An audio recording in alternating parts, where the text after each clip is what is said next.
కేసులో అసలు స్కామ్ లేదంటున్నారు వైసీపీ ప్రధాన కార్యదర్శి సజ్జల రామకృష్ణారెడ్డి. ఇంకా ఆయన ఏమన్నారో ఇప్పుడు లైవ్ ద్వారా చూద్దాం. ఓపెన్ గా బరి తెగించి కళ్ల ముందున్న నిజాన్ని కూడా అసత్యంగా అబద్ధంగా చూపించే దాంట్లో పరాకాష్ఠగా నిన్న మాట్లాడిన మాటల్లో మనకు కనపడతాయి. గత నెల రోజులుగా తీసుకుంటూనే వరుసగా రోజు రోడ్డు ఎక్కుతున్న వివిధ సెక్షన్స్ పబ్లిక్లో నుంచి సమస్యల మీద వాళ్ళు ఫిజికలీ ఛాలెంజ్డ్ దివ్యాంగులు కావచ్చు, లేదా రైతులు కావచ్చు, లేదా డిఎస్సి రిలేటెడ్ వాళ్ళ సమస్యల మీద వాళ్ళు కావచ్చు, నిరుద్యోగులు, ఇది ఏదేని లేకుండా ఏదో ఒక సమస్య మీద రోజు రోడ్డు ఎక్కాల్సి వస్తుంది. పరిష్కారం మాత్రం దొరకట్లా.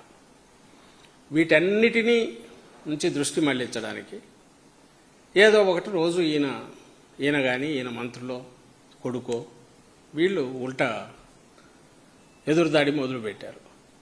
దానిలో పరాకాష్ఠగా నిన్న ఆయన నిర్వహించిన చంద్రబాబు నాయుడు గారు నిర్వహించిన ప్రెస్ కాన్ఫరెన్స్లో ఆయన మాట్లాడిన మాటలు చూస్తే మీ పాలన వచ్చాక పుండు చేయడం కాక పుండు మీద కారం రాసి రుద్దడం ఎటువంటిదో కూడా చంద్రబాబు నాయుడు చూపించారు. డైవర్షన్ అనేది ఏ లెవెల్కు పోతోందంటే సమస్యల మీద గొంతెత్తితే మీరంతా ఫేక్ ప్రచారం చేస్తున్నారు, సోషల్ మీడియా అడ్డం పెట్టుకో. సోషల్ మీడియా అనే దానికి తనే మొత్తం సోషల్ మీడియాని యాంటీ సోషల్ మీడియా కింద, ఒక ఆర్గనైజ్డ్ యాంటీ సోషల్ మీడియా కింద తయారు చేయగలిగిన చంద్రబాబు నాయుడు ఆయన కొడుకు ఈరోజు నిజాల్ని వెలికి తీసో లేకుంటే వాస్తవాలు ఇట్టున్నాయని చూపే ప్రయత్నము ఎవరు చేసినా వాటి మీద ఉక్కుపాదం మోపి ఏ రకంగా మిమ్మల్ని ఇచ్చేస్తాననేది ఓపెన్గా చెప్పి బెదిరిస్తున్నాడు. ఏది రియల్ టైం జరుగుతుండగా సంవత్సరం క్రితం అయితే మర్చిపోతారనుకోవచ్చు.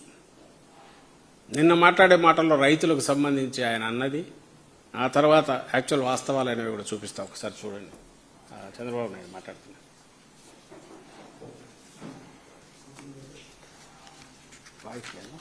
వాయిస్ లేదా లేదా మీ ఇష్టానుసారం అంటే ఏమనుకుంటున్నారు మీరు? సోషల్ మీడియా ఉందని మీ ఇష్టానుసారంగా వాగితే మీ సమాధానం వాళ్ళన్నిటికీ అలాంటి వాళ్ళని ఏం చేయాలో పగడ్బందీగా ఆలోచిస్తాం. వాస్తవాలు రాసే వాళ్ళని వాళ్ళు ఏదైనా రాస్తే తప్పుంటే కరెక్ట్ చేసుకుంటాం. తప్పుడు వార్తలు రాస్తే మాత్రం కబద్దార్ జాగ్రత్తగా ఉండండి. మీరు వేయడం మీ ఫేక్ న్యూస్ అని పెట్టుకోవాలన్నా బుద్ధి జ్ఞానం లేదు మీకు? ఏమనుకుంటున్నారు మీరు? ప్రతిరోజు ఏదో ఒకటి పెట్టి ప్రజల అటెన్షన్ డైవర్ట్ చేసి కావాలని ఫేక్ న్యూస్ అంతా పెట్టే పరిస్థితికి వచ్చారు.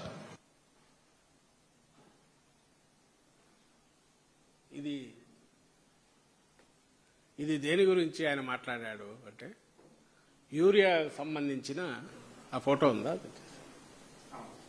యూరియాకు సంబంధించి రైతుల కష్టాలు అనేది వచ్చింది. దాని మీద యాక్చువల్ అయితే ఐ థింక్ ఫేక్ అని పెట్టాడు. ఫేక్ అని పెట్టి వాళ్ళే జగన్మోహన్ రెడ్డి గారు దాని మీద ట్వీట్ చేశారు. జగన్మోహన్ రెడ్డి గారు ట్వీట్ చేస్తే అది ఇది ఆ పైన అంతా దానికి ఫేక్ అని పెట్టారు.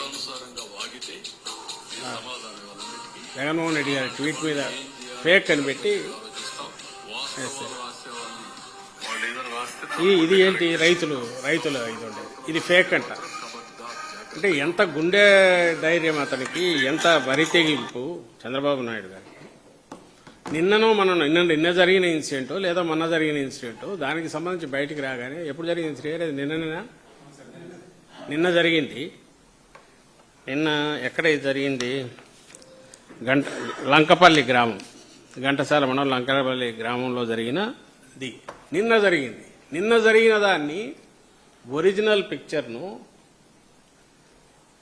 ఆయన నిన్న సాయంత్రం ఫేక్ అని పెట్టగలిగాడంటే జగన్మోహన్ రెడ్డి గారు ప్రతిపక్ష నాయకుడుగా ఆయన ఎత్తి చూపితే దాన్ని అది ఫేక్ అనగలిగాడంటే ఎంత బరి తెగించిండాలి అతను.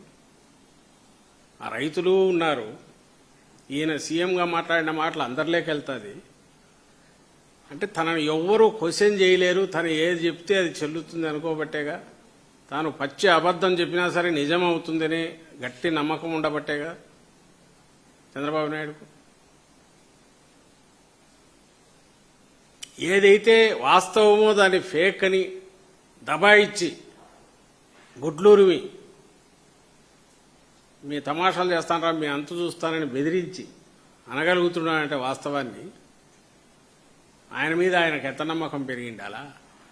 అసలు ఫేక్ దీన్ని ఎవడు ప్రచారం చేస్తున్నాడు? మీరు వాస్తవాలు చూపించే వాళ్ళను ఫేక్ ప్రచారం చేసేవాళ్ళుగా, వాస్తవాలను కళ్ళ ముందు కనపడే వాటిని ఫేక్ న్యూస్గా, ఇవి బయటికి తెచ్చిన వాళ్ళందరినీ కట్టడి